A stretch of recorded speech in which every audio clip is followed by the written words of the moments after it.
Welcome to the Agronomy and Farm Management Podcast. I'm Amanda. And I'm Elizabeth. Thanks for joining us today.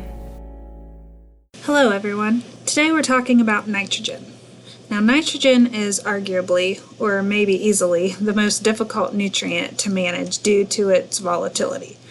Trying to nail down the optimum N rate from year to year is like trying to pin the tail on a feral cat.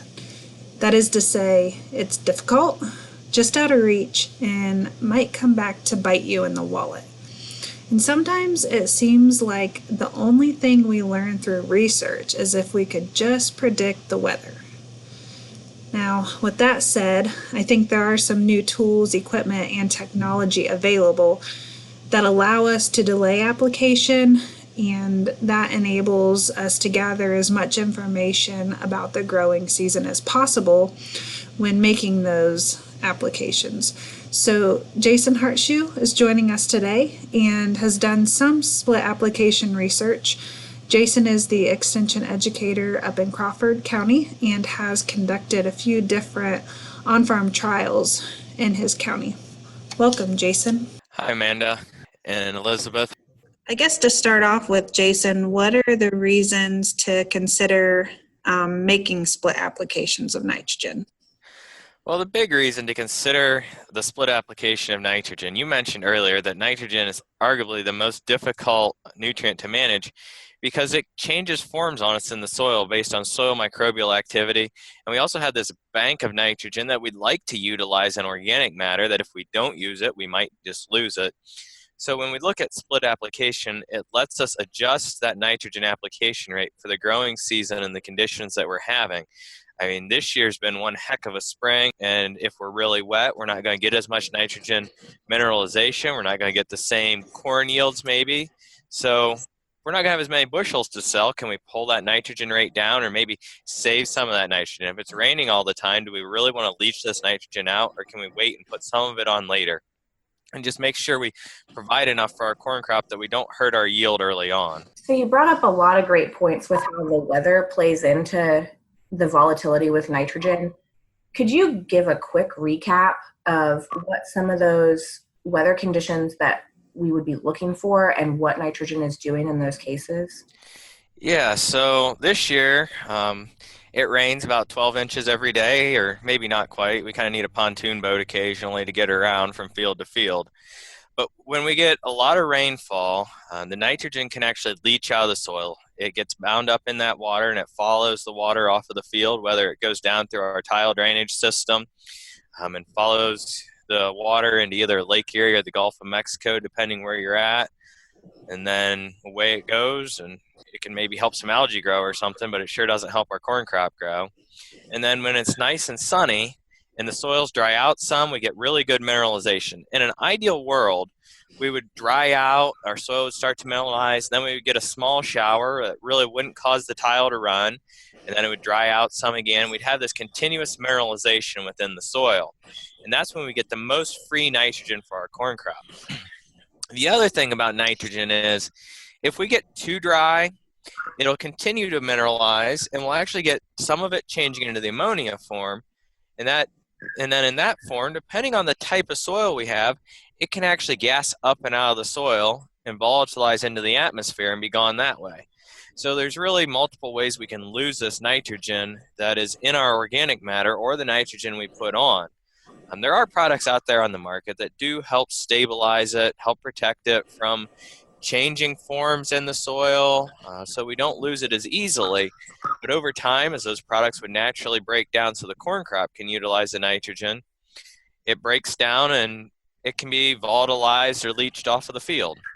So that's really interesting. And I think, too, a lot of times we think about those well-timed rains are so important for the growth of the crop.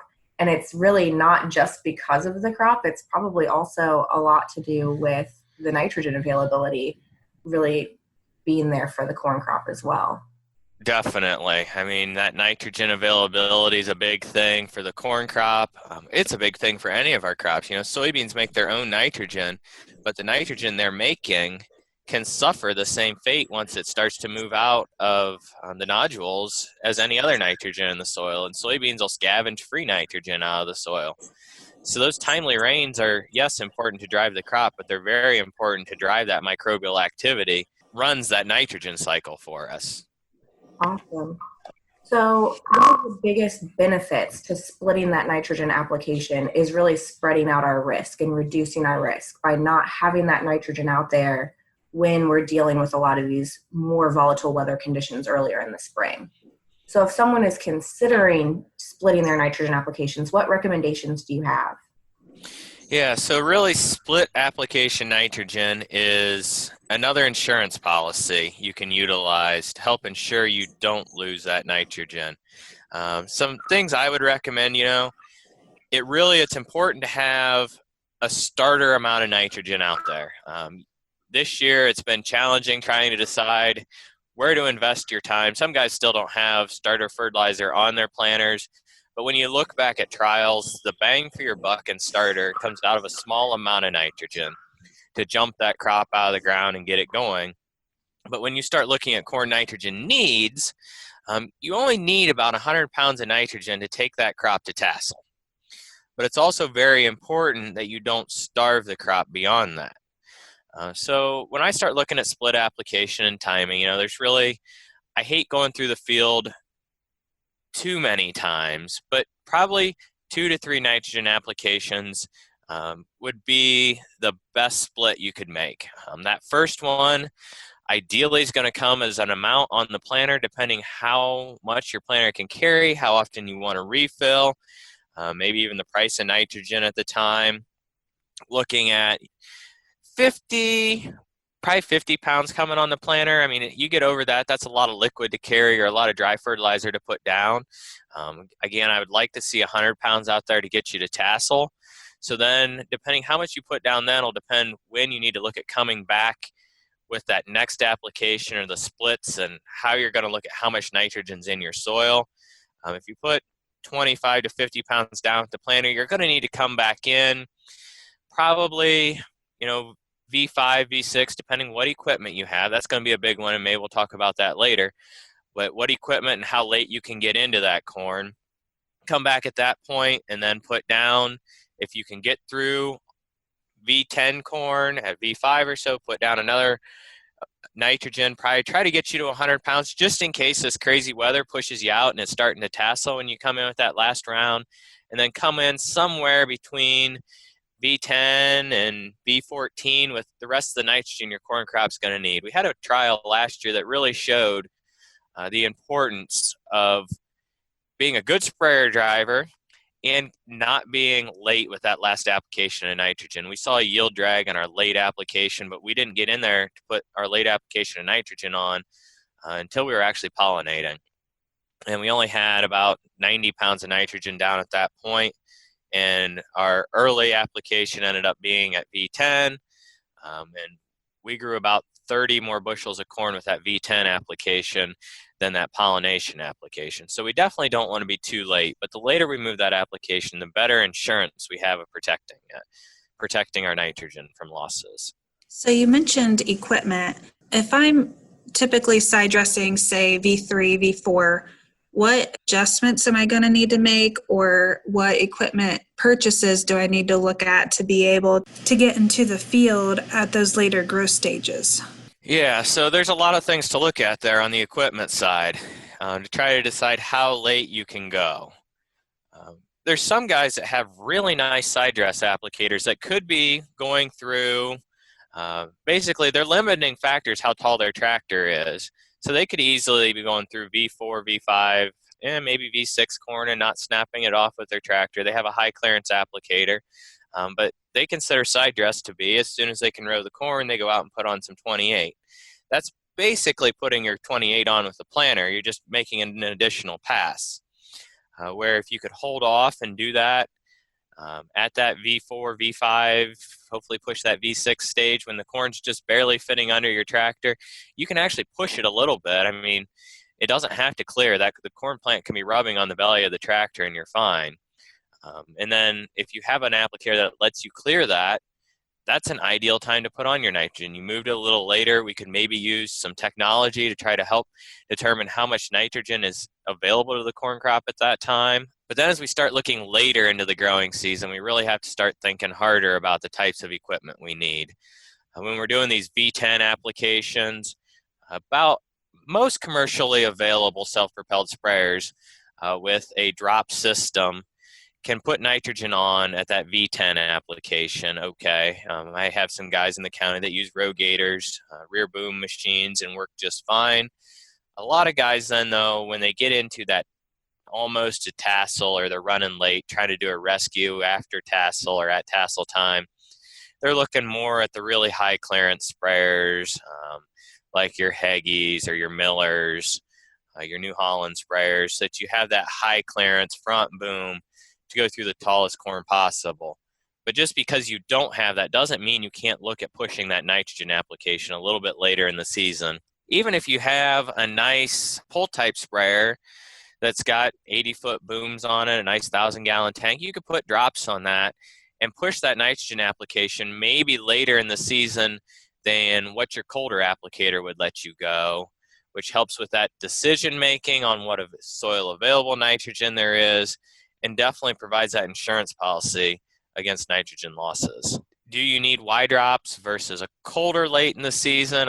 Some of the research doesn't really show an advantage to the colder over a Y drop. There is some research that shows advantages to the Y drop over a straight drop down the middle, or it doesn't have to be a true Y drop, just something that kind of moves that nitrogen out closer to the corn rows instead of putting it right in the middle. There's multiple companies that make that. It's just that name kind of describes what it's doing so nicely, and the fact that it's two hoses coming off of one. Yeah, you mentioned there hasn't really been a lot of research that shows a difference between those applications, and that's always been interesting to me because I feel like that's technology that would work really well if we were to have drier years, and it seems like we can't catch a dry year to save our lives to see what those technologies benefits might be in those types of seasons. Definitely. So having the equipment and the capability of doing it is really only part of the equation. So if you are able to make these later applications, how do you inform yourself when you're trying to make a decision on what the right rate is as you go through the season? Yeah, so as you go through the season, the corn plant uptakes more nitrogen, and then we can start using some different technology. Some of the work we've been doing, we've been starting with soil sampling, pulling a 12-inch deep soil sample from multiple zones in the field, trying to look at different organic matters and follow that organic matter to see how that's affecting soil nitrogen rates. And take that 12-inch core, you send it into the lab, and then we've been getting back both nitrate and ammonia nitrogen analysis. Some of the older work showed that you only needed nitrate until you had put on commercial fertilizer, and then you should really do both. But we found some interesting things in the amount of ammonia nitrogen that's out there in some of the higher organic matter soils, things we didn't expect. So we run both of those analysis, and then we look at how much soil available nitrogen there is.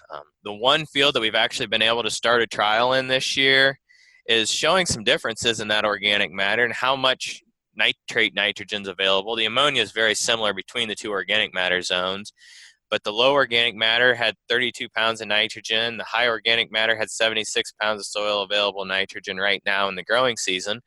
That's running behind last year's values at this time of year. I mean, last year when we pulled these samples, we had about 100 pounds of soil available nitrogen. But there's definitely differences out in the field. So as we start improving our technology, both to know what our organic matter is and better define field zones, we can definitely use these soil tests to get a better feel for how much nitrogen's out there and adjust our nitrogen rate. And then we're also layering on top of those soil tests and starting to look at NDVI and different sensing technology that looks at how green the plant is, which is a really good indicator of how much nitrogen the plant has taken up. We've done tissue tests, haven't really found a lot on the tissue test side that excites us. Basically, our tissue tests come back early in the growing season and say we have enough nitrogen in the plant.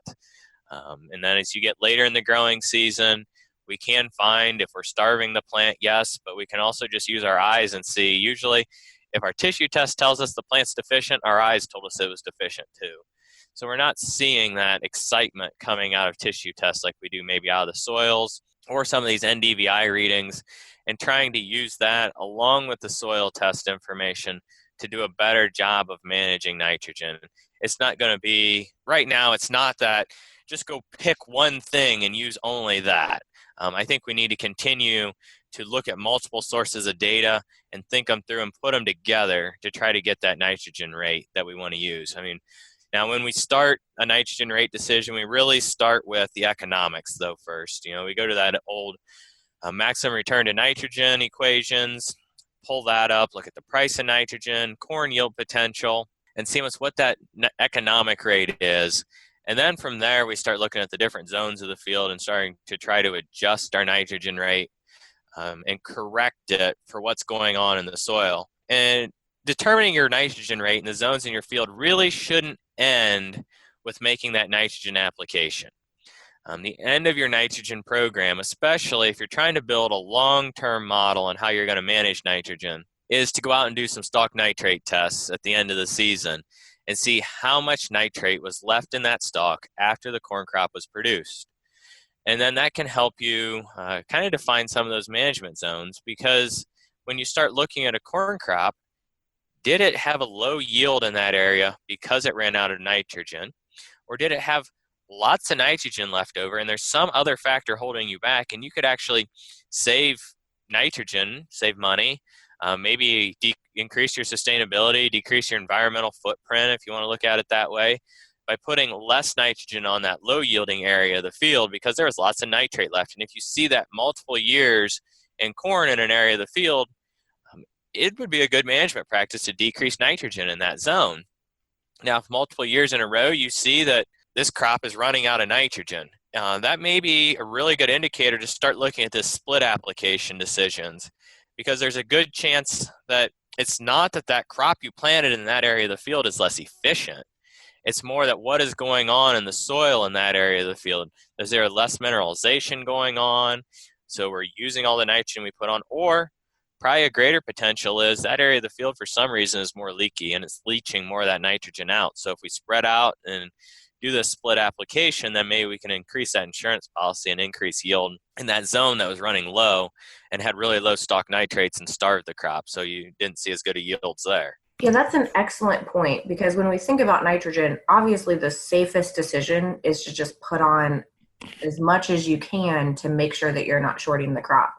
But economically and environmentally, that is probably not the best decision. So trying to balance that thought process, I think you hit on, is very important. And then you started to mention, how we can make sure at the end of the season, or start to investigate whether what we're doing is right or not.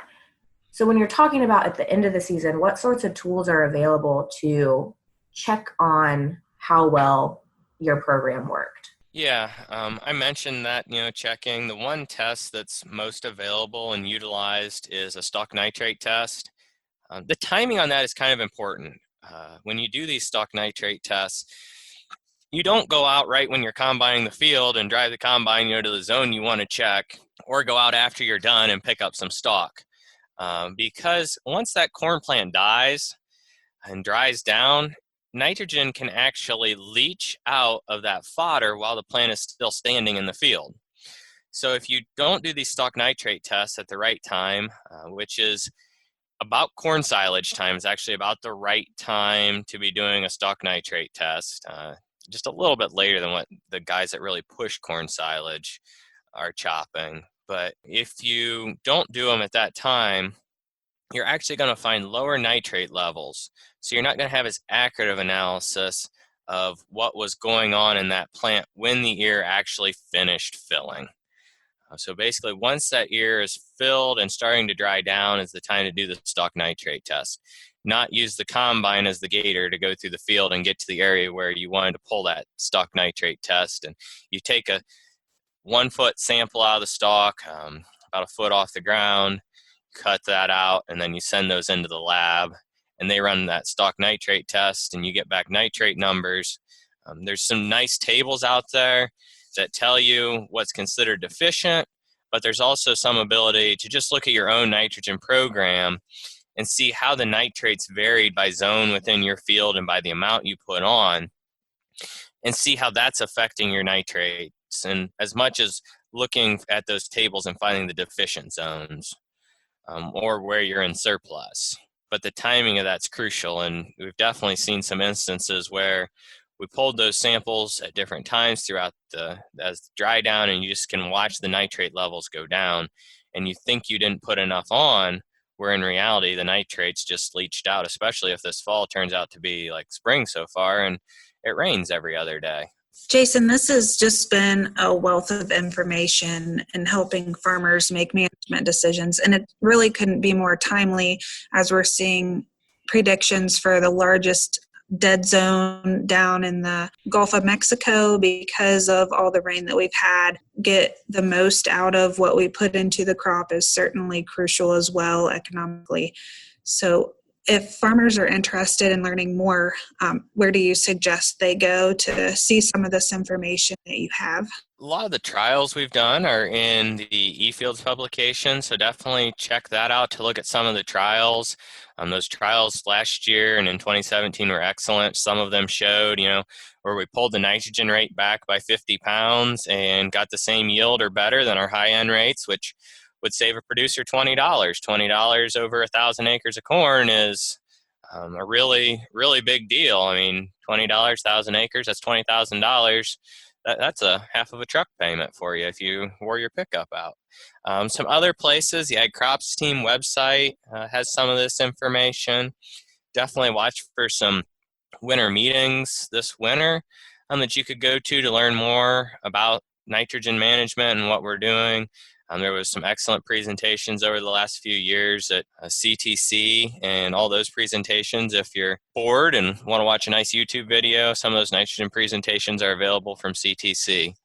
And then, of course, you can always contact any of the extension educators around the state and see once they can get you in contact with others that are working on nitrogen and help you find some of this different information, because nitrogen, while it varies by state, the way it behaves is very similar in the eastern part of the Corn Belt. So there's a lot of great work Ohio State did, but we can also pull some information from other areas too. Great, Jason. Thank you so much for joining us today. You're welcome. Thanks for having me. It was a pleasure. Thanks for listening to the Agronomy and Farm Management Podcast. Join us again in 2 weeks for our next episode.